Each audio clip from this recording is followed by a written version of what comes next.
It does sure look pretty, doesn't it? Well, main thing, let's taste it. It's creamy. Oh, this is pretty good.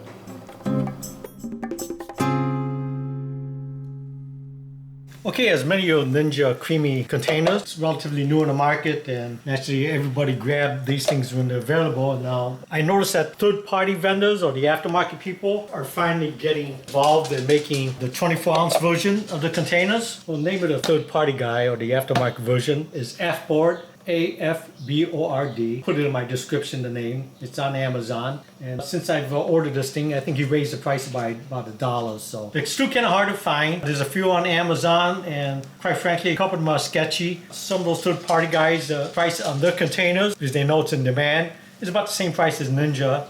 And everybody's backlogged for about 6 weeks on it. But I noticed that this one vendor, they had one that was actually a 4-pack for like $22. So they're giving like double the amount for the same price. So I contacted the seller a couple of times to make sure that it is indeed made for the Ninja 501. And he says it was. I noticed that on the Ninja version, he's got the markings on here telling you, fill line and max fill. They don't have it, but the lines itself is the same, so same height. My second thought was that, well, it's probably made cheaper or thinner gauge. So we'll put this on a scale. This is the Ninja. 177 grams. 177 grams. So they are virtually identical. Probably, quite frankly, probably from the same manufacturer. Slight difference. This is a little bit frosted, but they feel the same. The mold release is same. This is probably done a little bit cleaner than this one here. And they both have the warning symbols on the bottom. The only difference is that Ninja says Ninja on it. And the warning is do not blend hot liquids in the containers. Lids are identical. The only difference is that Ninja's trademark is on it. What we're doing is that we have a container in the freezer, and then once that's frozen, we'll bring it out and we'll stick it in the Ninja Creami, and we'll see how this performs inside the machine. If the tolerances are correct, this thing won't wobble around, and it'll be just like that after cost. So we'll be back in a few minutes, and I'll grab the container out of the freezer, and we'll give it a spin and see what the outcome is. Okay, so this is the Afboard third-party container. Just took it out of the freezer. Let's take this cap off. Now we made this one here with milk in half and half instead of cream, and we used 1/6 cup of sugar and 4 packets of stevia, which comes out to 1/3 of a cup total. So we see we got a little hump on the top there, so we have to shade that down. We're gonna see how this thing responds. If it's kind of hard, then you're gonna have to leave it out for a few minutes, but I think we're okay. Fits in there fine. It locks into place. It's the first time we're using this, so. Okay, so everything's fine so far. So we know we got full.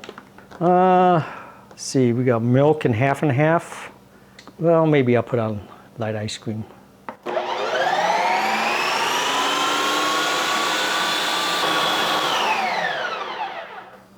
Okay, if you notice, while it was spinning in the container, it was not moving at all. So it's locked in place pretty good. So we have no issues with third-party container at this point in time. It's got through just first spin, but I know by experience, just go ahead and respin it. So.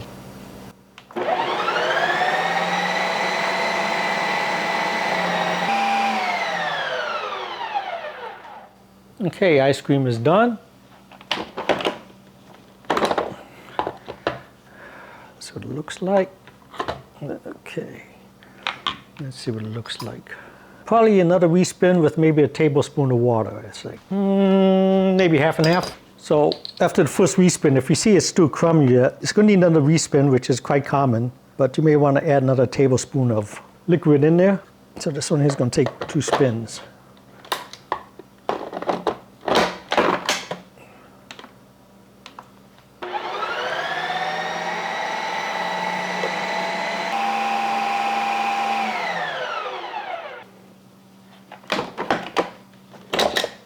Okay. Oh, much better. Now, in lieu of the second spin, respin that I've done, you could also have done a mixing at that point, and then that would have been the second spin also. Third-party container passes the test. We're going to invest in one of these things, so we picked one up because we had a hard time getting ice cream out of the other scoop, but let's plate this thing up for you. So we're going to have this ice cream with next to our steam and baked white cake with whipped cream and strawberry filling, and this was done with the Ninja Foodie Smart Lid OL701. Okay, so yeah, we can see how creamy it is. Just get a nice scoop in here. We'll stick it right here. It does sure look pretty, doesn't it? Well, main thing, let's taste it. It's creamy. Oh, this is pretty good. Usually Ninja calls for half a cup of sugar. We'll be using a third of a cup. It's not as sweet, and that's the way we like it. But this is half sugar again and half stevia, and we're using half and half instead of cream. And everything else is the same. Oh, and I also used a little bit of 1/8 of a teaspoon of the gum. What the gum does is that it stabilizes the ice cream, and you don't get the crystals, and it gives the texture so that it gives the ice cream body. So we used 1/8 of a teaspoon of this per pint. You don't need any more than that, and it came out perfect. When you have a chance, please subscribe, and thank you for watching. Oh, this looks good.